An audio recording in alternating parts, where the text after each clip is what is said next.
Okay, it's the top of the hour. Let's kick off. The conceit of this is coffee break. So 11 o'clock in New York, great time for coffee. 4 o'clock in London, it's tea time.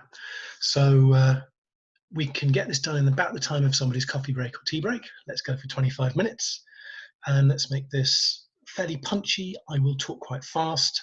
I sort of apologize for that, but I want to get as much in as possible and not have anybody go, oh God, it was another waffly webinar.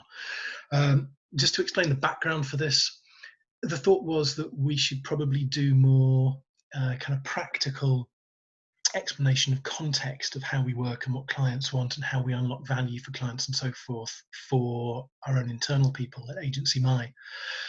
And then we thought, well, let's just invite clients. And while we're doing that, how about friends and friends of friends? And let's put it on LinkedIn and see who turns up. At which point this whole conceit of tea time or coffee break falls apart completely. I'm seeing registrants from Dubai, from Salt Lake City. So whatever weird time of the evening or morning it is for you, thank you for jumping into this, and I will try to make it worth your while.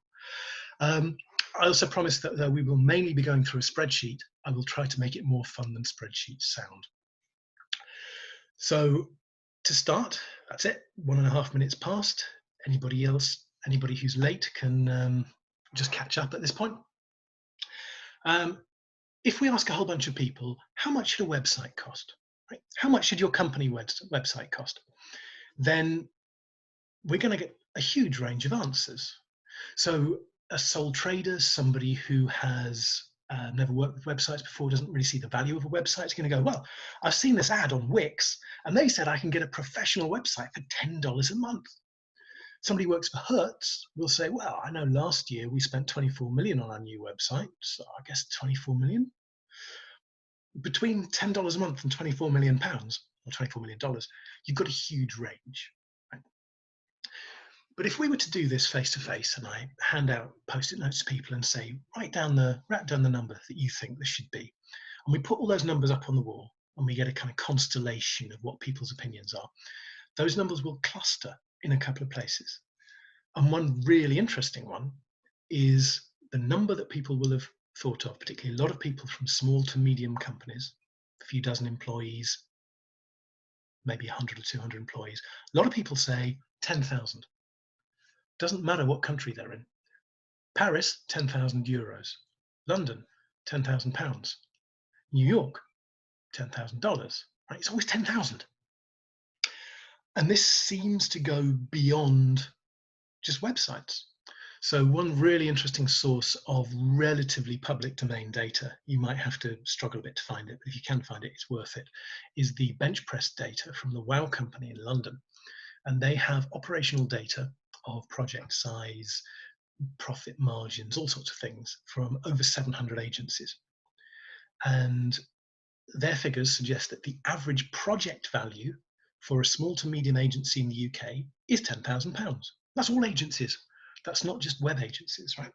That's the launch budget for a PR agency for a new product. That's video agency for their, for corporate video.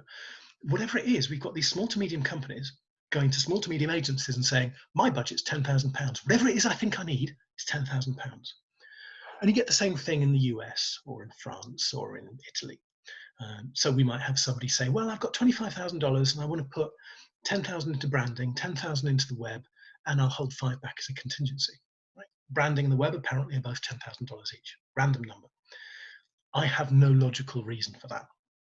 The only thing I can think of is it's the smallest number that seems like a big number to a smallish company. You've got to be quite big before you don't notice spending £10,000, right? So it kind of feels like you're making an investment, but really you can afford it. If your company's turning over 1 million or 10 million, you can afford 10,000 quite easily. You don't have to worry about it too much. What's interesting is the implications of that. And that's what we're going to unpack here over the next 20 minutes. And we'll do this with the aid of a spreadsheet. So we haven't thought too much about how much should a website cost. We've taken a first assumption. Let's do the same thing with what effort are we going to put into a website build and design project. Realistically, we'd look at exactly what the client needed and we'd work out what people would add the most value and what the structure would be and what the process would be and all the rest of it. No, we're not going to do that. Let's just leap straight in. And let me share my screen. So that should be sharing. And you should now be seeing a spreadsheet where on the left-hand side here, we have a bunch of people who might get involved, things which are going to cost you money. And we have a few other variables on the right, which we can manipulate to see how this works for us, what the numbers are being spat out at. So let's just jump straight in. We're going to design a website. We start the concept, half a day, right? Half a day for a concept. Except we don't just want one, we want three, so that we can go to the client and say, look, here's three different directions. What do you think works best for your business? Okay. So here under digital design, day and a half, then we need to work up one of them. It's 2 days. Okay, we've now got an approved concept. Now we're going to say we'll work out this concept for the other areas of the site that need to be visualized. I'd like to think we can do it in 4 days, maybe it's 5. Of course, as we get into it, the developers will say, I don't really understand this. You need to give me some assets for this. You haven't really worked this out. Let's say that's 6 days. But we're interested in some degree of quality. We want to do this inexpensively, but we care about quality as well. So let's get a creative director in. We get a veteran creative director in, somebody maybe has worked in this industry before, they can research the demographics, they can look at competitor sites, they can come up with some fantastic insights, and then guide that digital designer to do better work and check in through the project, keep them on track and keep pushing them towards real quality. So day's research at the beginning, an hour here and there during the project, right? User experience. User experience being the logical layout of information and the flow through the website. It's a normal smallish company website. We probably don't need to spend too long on this, but we definitely want a UX person available so that we can pick their brains. Right? If they're not going to do it, the project manager is probably going to have to start thinking like a UX person. So let's get a specialist in. Right, it's a day. Content, trying to keep it cheap, aren't we? So client can write the copy. Oh, that's probably an awful idea. Sometimes client copy is truly dreadful, but we're trying to keep costs down. So let's go for the clients doing the copy, but we're going to have to fill in the gaps with the photography they send us with some stock photography. There's a little bit of content here, half a day. Development's an interesting one. What we tend to do, we have some quite good data on this, is we tend to estimate by looking at the layouts for the pages, and we work out how many unique blocks there are, and we estimate the time for development based on that. And typically that's 7 hours per block. We finished a project last week, which was significantly higher than that. And I think the highest we've got to for average is 63 hours. So depending on how ambitious you are with that design, this can go way up from 7 hours, but we're trying to keep it sensible, trying to keep it simple company site. 10 blocks, 7 hours each is about 10 days, right? Some site admin, somebody needs to flow in the content. Let's say they can do it in half a day, maybe optimistic. And there's some project admin. The developers need to set up a repo at the beginning. You're going to need to work out your filing system for all your assets. You're going to need to coordinate assets with the client. There'll be various checklists you run through the end. We have a go live checklist that probably takes about 2 hours to do at the end. So there's going to be a day's work there. Not putting in a number for QA, because you can see over here, that's a percentage. We're assuming QA is 40% of development. And I'm not putting in a number for project management because we're assuming 25% of total project size. Also not putting in a number for user testing because we're trying to keep this cheap. Right? It would be nice to spend a fortune on user testing, but it does rack up really fast. So we've got a bunch of days here, but we haven't put a rate in. And remember, we're aiming for $10,000, £10,000. Again, publicly available data is that the average UK agency is £650 per day. In London, it's a bit higher, about £750, and a digital agency would probably be a bit higher than that, just because programmers tend to cost more than social media managers, for example. So that could be £750, £800 maybe. Go for a big agency is way more.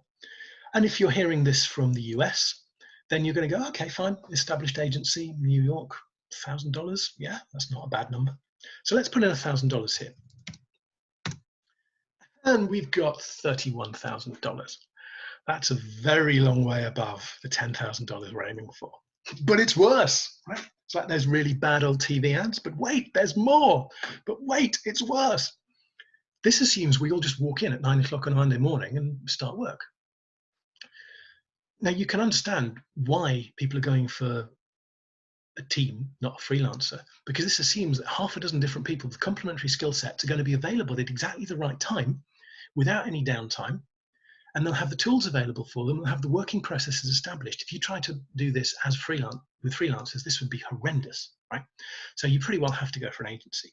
But if you go for an agency, you have to select your agency. You have to start talking to the agency. They have to understand what you want before they kick off.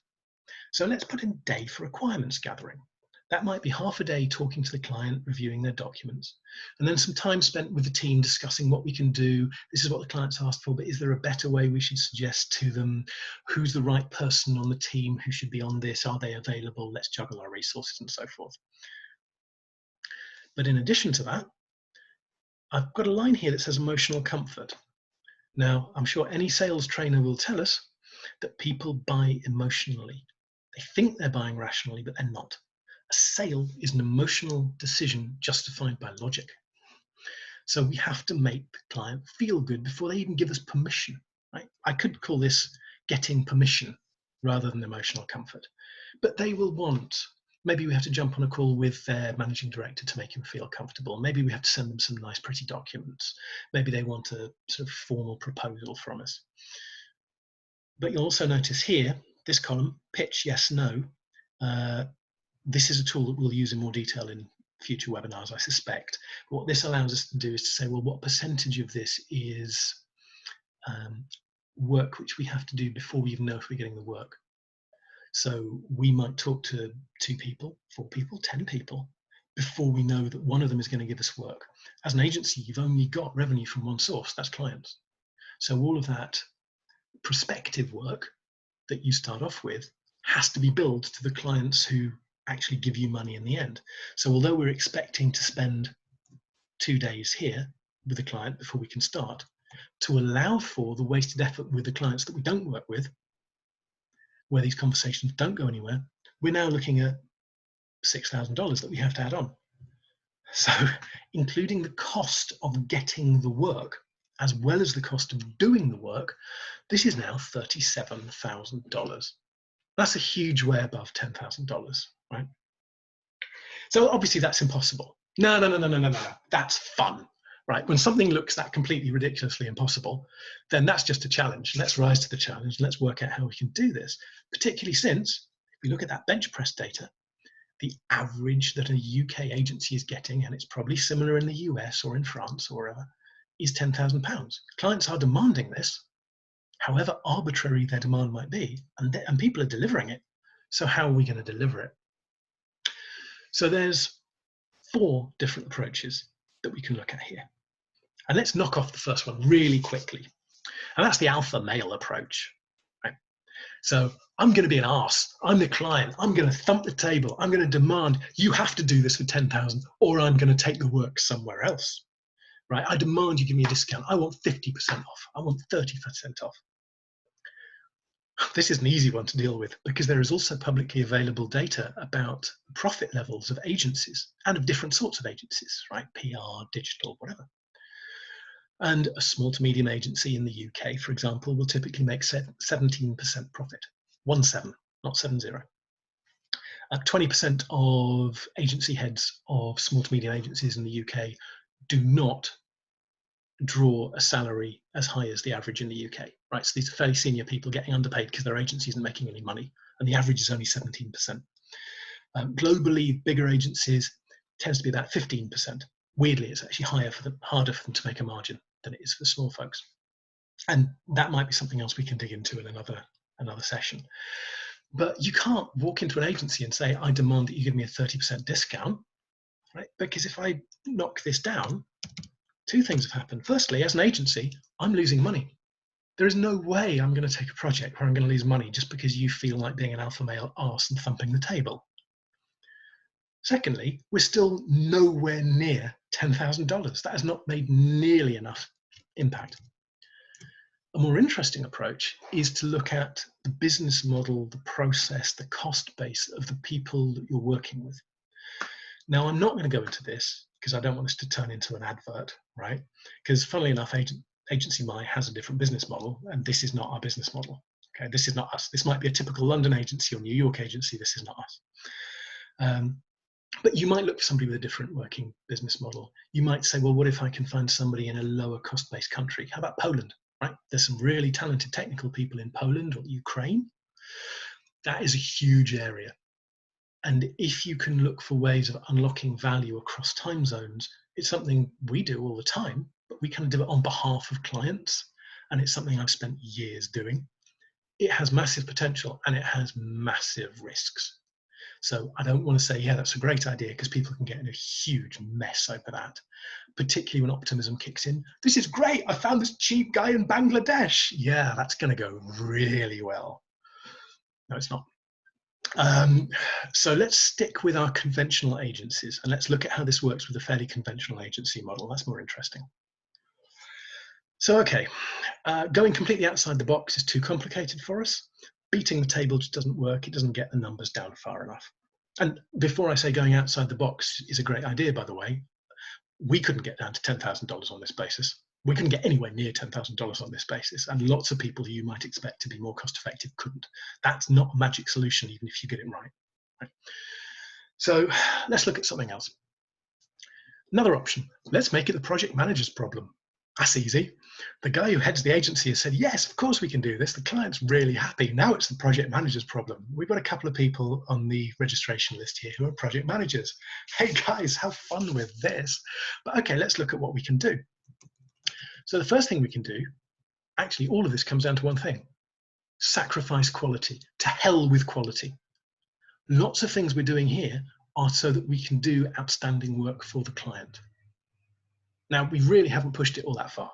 We have not been particularly greedy with time or money here. There will be graphic designers going, what do you mean half a day? Right? The last set of concepts we did were 8 hours per concept. We've done projects in the past where you might iteratively work on projects for months. Bigger companies certainly would. A UX person, try telling a UX person they've only got 1 day on a project. They're going to tell you they need 5 days before they can even get started. Right? We're already really trying to focus the energy and the skills of the people to deliver quality with relatively small amounts of time here. If we cut this back, we are absolutely slashing quality. But the client has not said, give me quality. They've said, I want this for $10,000. Right? So guess what? We're killing quality. Goodbye to the creative director. Goodbye to the UX person. Let's just do one concept, tell the client that it's great, hope we persuade them, then work it out, turn that into a design. That's too optimistic. 3 days, right? Content, well, yeah, we are going to have to find some stock photography somewhere, especially if the client has no money. That probably also implies they don't have a decent photography bank. So we can't cut anything there. Development, okay. If the development cost is based on how many unique parts of the website there are, make the website less unique in its individual parts. Let's repeat blocks over and over through the project. So let's try and get this down to 5 or 6 blocks. I say we've got 6 blocks there and we're keeping them simple, okay? So that's down to 5 days. Project admin, okay, I'll tell you what, let's not use all our checklists, right? So let's just kind of assume people aren't making money. Any project manager on the call is now crying. You never want to assume people are just kind of generating value for you and not making mistakes. They will make mistakes and we're not going to catch them all because we haven't got our checklists. And while we're doing that, say goodbye to some of our QA time. We still haven't got it down to 10,000. Right? Even really cutting this hugely aggressively, there's no way this is 10,000. Okay, we're going to assume that the client understands what they're asking for and isn't going to need that emotional comfort. How do you think that's going to work? The reality is clients still want to feel good about it, but we're now cutting that out. Even so, we're down to 16,000. So our best option here is what? Go back to the client and say, look, we're sorry, we can't do that. How about 13? We take a loss. We exercise massive levels of optimism. We hire really cheap people. Hey, there's a bunch of guys in India who say they can do this. No, that's not going to work for us any more than it would work for the client. So this is a problem. Even really cutting this down, we can get close to 10,000, but we're not going to get to 10,000. So let's go for something different. What's our real problem here? Our real problem here is the development time. Because we're designing a unique site and then we're building it, that build time is taking a lot of time. Again, programmers are looking at that and crying and going, hang on, I've only got 5 days to build a whole damn website. Don't tell me that's a lot of time. That's not. Right? But because we're trying to keep it simple, we're hoping the developer can do that. And that number is still killing us. That's a nightmare. What happens if we do this? We're not going to develop the website. We're not even going to design a website. Remember our optimist at the beginning? We said, how much should a website cost? And somebody said, hey, I've heard this company called Wix say I can get a professional website for $10 a month. Yeah, you get a template from them. Squarespace is another great example. And this is genuinely a good example, right? Squarespace and Wix, they have some beautiful templates. So what we're going to do is we're going to get our content person or our site admin person. Oh, we can lose project admin as well. That's brilliant. Our site admin person, and they are now going to take an off-the-shelf template and they are going to customize it. And let's get a designer in a little bit, just to maybe create some unique icons, a little bit of imagery, advise on what we should be doing with the fonts and the colors, a little bit of design input. This is working, isn't it? Right? This has now gone down to $4,375, even allowing for this sort of salesy effort. Of course, we have to do the emotional bit. We definitely have to do the emotional bit here, because we're no longer saying to the client, you'll get exactly what you need. We're saying, we're giving you something that'll look like what you need because we're going to adapt something else and we're going to now have to make you feel good about that. So we totally have to give them emotional comfort. But this is pretty good. That's very slightly above 10,000. Right? Okay, let's have slightly less of the designer. We're good. We are now under 10,000. And the brilliant thing about this, for the person who's trying to make this work, is this isn't just a project. This is a business. Now, I'll come back to that. Let's look at this from two perspectives, the agency and the client. Does this really work for anyone? Now, my take is from the client's point of view, this is a disaster. This is a catastrophic idea. This is dreadful, right? I've spent 25 years trying to drive the maximum output, the maximum efficiency. I never beat people up over money, but I want everything assigned as efficiently as possible in the best possible process. That's how we deliver value.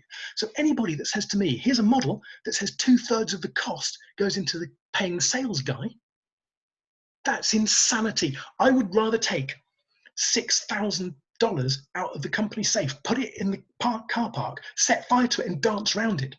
I've wasted $6,000 either way. At least that way I've got a good story out of it. I can enjoy people's incredulity when I tell them that I've done it.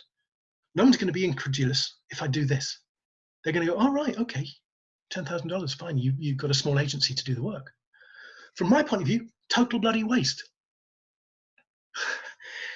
From a client's point of view, not necessarily so though. That's just me being an efficiency junkie.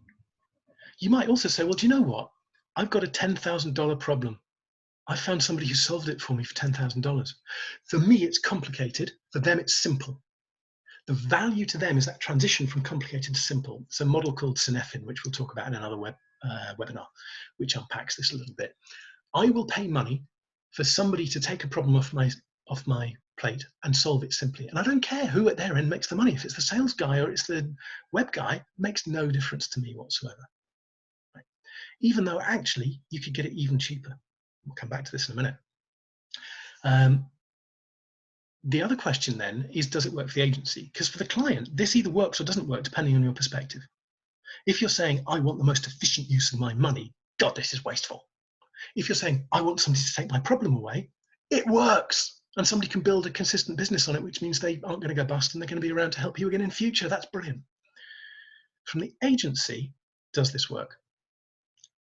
I don't want it to work. Let's be honest about this. I go into work emotionally because I want to do the work. I have to be doing something I'm excited with. I don't believe anybody watching this from Agency My would be excited by this. Great, what are we doing today? We're going to persuade as many people as possible to give us as much money as possible to do something really average. It's basically just a template. No, I'll get another job, please. Right? But whether this works for you as an agency or not is dependent upon what your attitude to the work is. If actually you're a sales guy, you're not really interested in running big teams. You don't really know how to generate really extreme value for people. You don't know how to coordinate lots of resources. You don't have lots of insight available to you, but you have got some relatively solid, reliable, inexpensive freelancers that you can sub this stuff out to once you've made the sale. You can make 100,000 a year doing this. Personally, I'll do something else, please. I'm not a sales guy. It's not what I'm good at, and it's not what I want to do. But there is money to be made here. And some people will find that motivating. They enjoy the hunt of sales. They enjoy getting the money in. So this is purely a question of, do you enjoy this? Do you want to do this? Does this fit your idea of what your lifestyle is and how you want your agency to work? If I was going to argue against it, I think I'd just make one simple suggestion, and that is that no agency ever grew by doing crap work. There is a cliche in agencies that you grow, but you do great work, and then you do more great work, and you do more great work. At no point are you going to do great work here. All you're doing is work that is just good enough to persuade somebody to sign off the invoice. That's it. So there is no growth here for an agency at all. But ultimately, I accept that it's a personal choice. We would not find this motivating. We want to do awesome work that adds massive value, and we want the challenge of that. We don't like sales. We loathe sales, right? For somebody else, the hunt of sales is awesome. This is brilliant for them. The last thing I'd say, because we've got a couple of minutes left, is I would change this number. I would look at this as a client and say, why is this even an agency number? Why don't I find a decent freelancer, right? Or maybe I'm comfortable working across time zones and languages, and perhaps I can find somebody in a slightly lower cost location. No, that's too scary. Let's keep it halfway safe. And you know what? I don't need the emotional comfort because I'm just hiring a freelancer. I don't need them to sell to me. I'm just going to hire them. Well, look what's just happened here. Maybe that's too good to be true, okay? If I'm a marketing manager and I've never run digital projects before, maybe I'm going to screw up. I'm going to give a bad brief.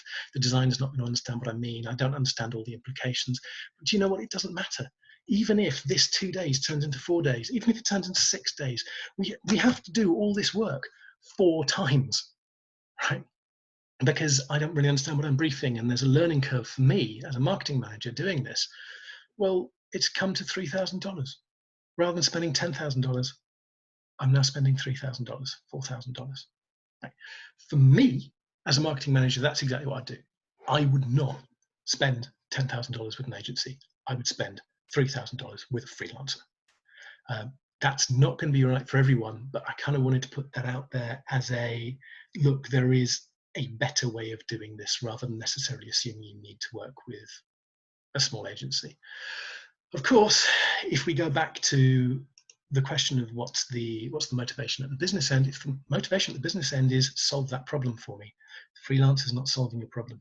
The freelancer is a series of headaches you're going to have on an ongoing basis talking to them. So again, that's not a silver bullet, but that's just putting that out there as another kind of possibility. I said I'd run this for about 25 minutes. So with my 2-minute intro, and we're now on 28 minutes, we're pretty well there. I hope you find this one useful, and I hope you found the format useful. I'll send out an email with a link to this video. That'll probably go out tomorrow, and we'll be running these every week for a little while, basically until we run out of interesting, useful things to say. Most likely next week's we'll be looking at the question of cooperation and collaboration, and whether the relationship between an external team and a client is truly collaborative or whether it's exploitative, whether it has to be a fight, whether you can trust people and so forth. So anybody who wants to be put on the mailing list for these, do let me know. And I suspect I'll be seeing a few of you again next week. Thank you very much, folks. Stay safe and see you again next week.